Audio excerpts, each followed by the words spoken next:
ठीक है, स्टार्ट करते हैं ना। अभी हम लोग जो देखेंगे, हमारा इस चैप्टर का आखिरी टॉपिक है। अब इसके बाद हमारा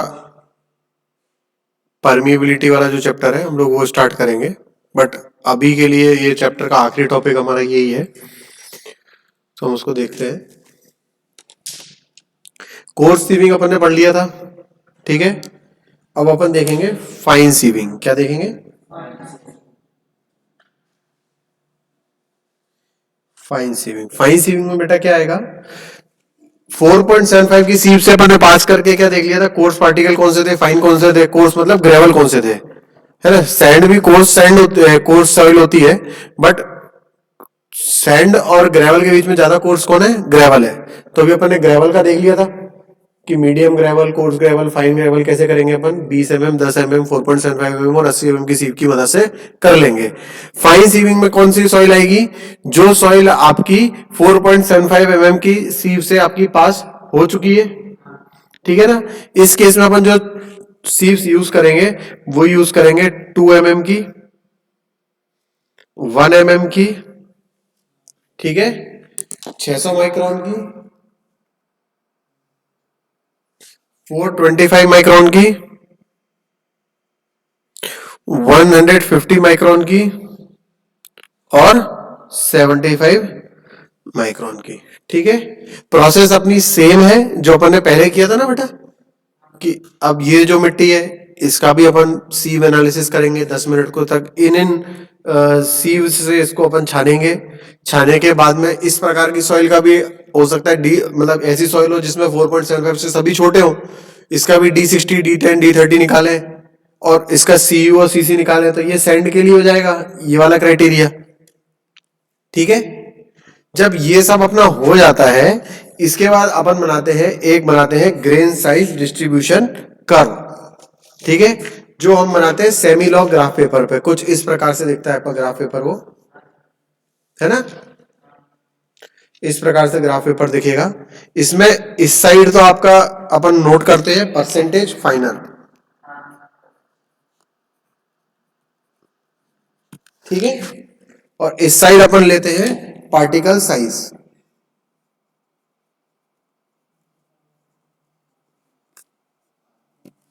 क्या लिया अपन ने? पार्टिकल साइज mm में, ठीक है। समझ में आ गई बात? अभी इसको मैं थोड़ा सा उल्टा ग्राफ बनाऊंगा, कंफ्यूज मत होना। भले यहाँ मेरे परसेंटेज फाइनल लिखा है, मतलब यहाँ पे भी वही परसेंटेज फाइनल की वैल्यू आएगी। ये तो वाई एक्सिस है ना, चाहे यहाँ लिख दूं चाहे यहाँ लिख दूं, है ना। तो मान लो अपना यहाँ का ये पोर्शन जो है अपना वो ग्रेवल वाला पोर्शन है,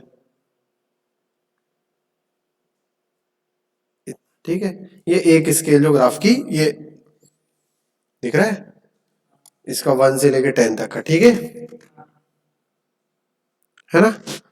ये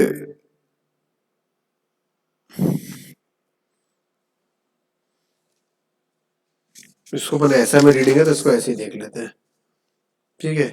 ये इधर पार्टिकल साइज इधर बढ़ रहा है अपना,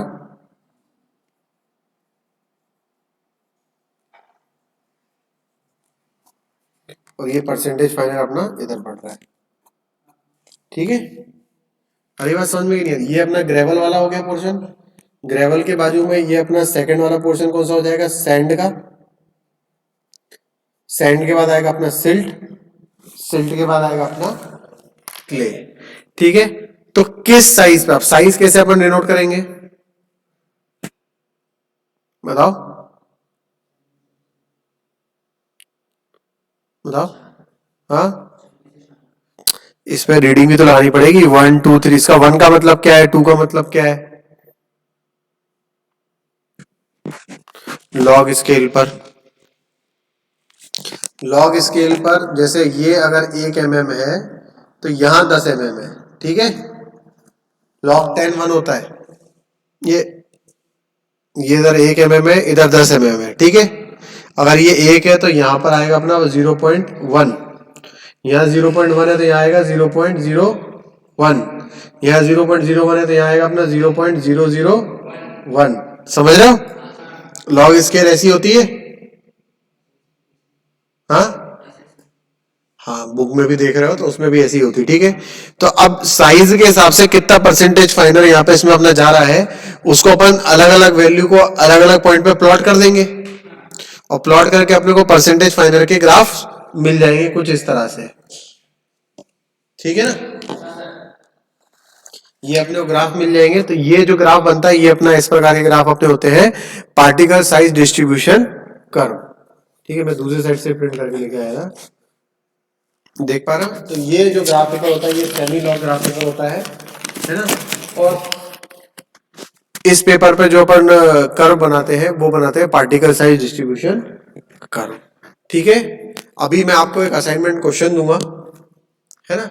उस क्वेश्चन में को आप घर से करके लेके आना, और घर से अपना सेमी लॉग ग्राफ पेपर बाजार से खरीदना, ठीक है। और उसका ग्राफ पेपर पर पार्टिकल साइज डिस्ट्रीब्यूशन कर्व अपने आप से, मैं आपसे एक्सपेक्ट कर रहा हूं कि आप ड्रॉ करके लेके आओगे। ग्राफ बनाना है ना। तो मैं क्वेश्चन लिखता हूं आपके लिए।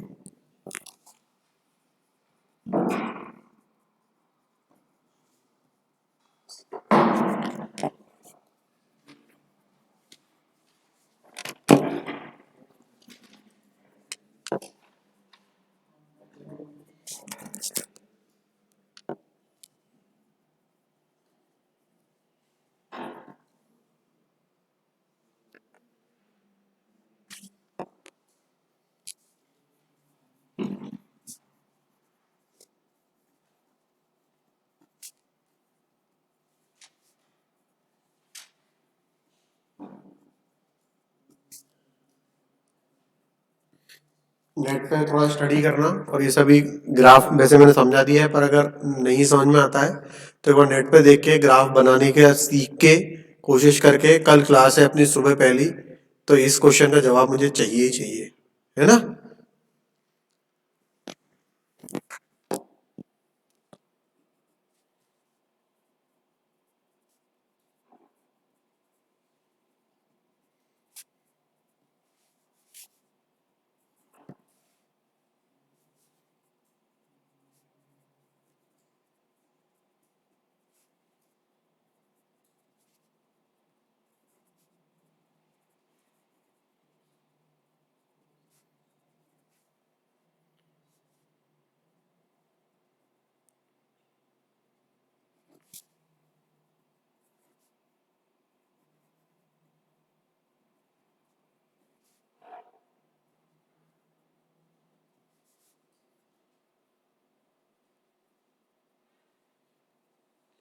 जब भी आपको इफेक्टिव साइज निकालने का बोले, तो इसका मतलब वो आपको D10, D60 और D30 निकालने का बोल रहा है, ठीक है।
मैंने पहले यहाँ पे गलती से परसेंटेज वेट लिख दिया, परसेंटेज वेट नहीं है, सिर्फ वेट है, ठीक है।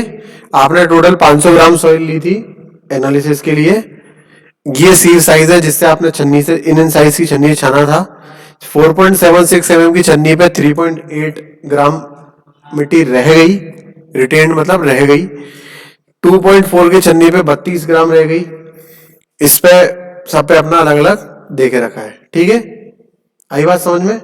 इसका एक आपको हिंट दे देता हूं मैं सॉल्यूशन की।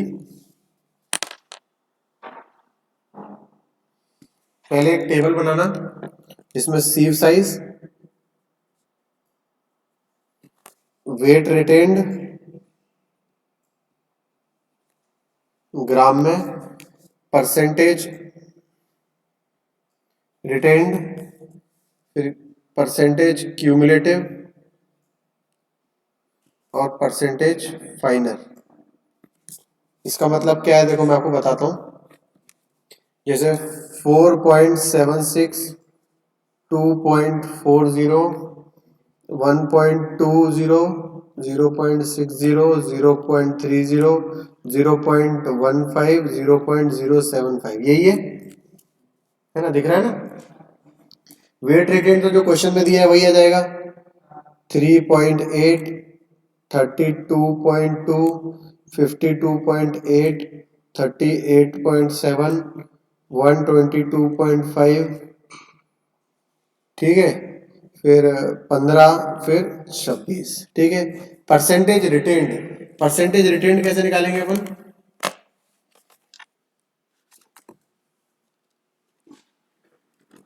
बताओ।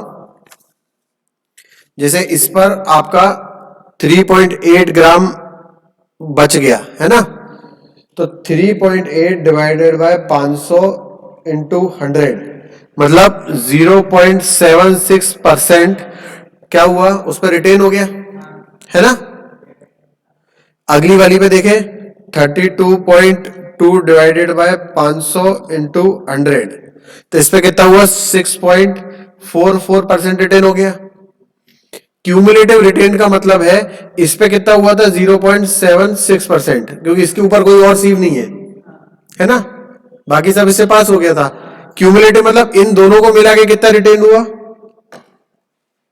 तो इन दोनों को ऐड अपन कर देंगे तो कितना हो जाएगा, 7.2%। मतलब 2.4 की सीव के ऊपर टोटल कितना रिटेन्ड है, 7.2% रिटेन्ड है। ये निकालने का फायदा क्या होता है, इससे अपने को ये पता पड़ जाता है कि इसके नीचे कितना गया। जैसे 4.76 के ऊपर 0.76 है, तो उसके नीचे कितना है, 99.24।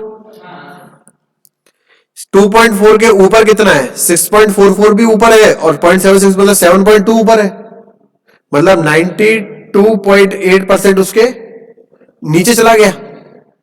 समझ में बात क्यों नहीं आई? तो ऐसे ही करके आप लोग ये टेबल कंप्लीट कर लोगे। जब आपकी टेबल कंप्लीट हो जाएगी तो एक ऐसी वैल्यू आएगी जिसमें 10% मिट्टी पास हो गई होगी।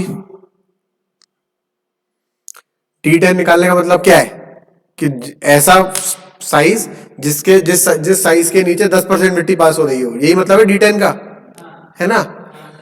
तो जो परसेंटेज 10% आएगा जिसपे, अब ऐसा भी हो सकता है कि परसेंटेज फाइनल में यहां पे आए आपका 15%, 0.15 पे, और 0.75 पे आ जाए 10%, 8%, तो आपको 10% तो आया ही नहीं।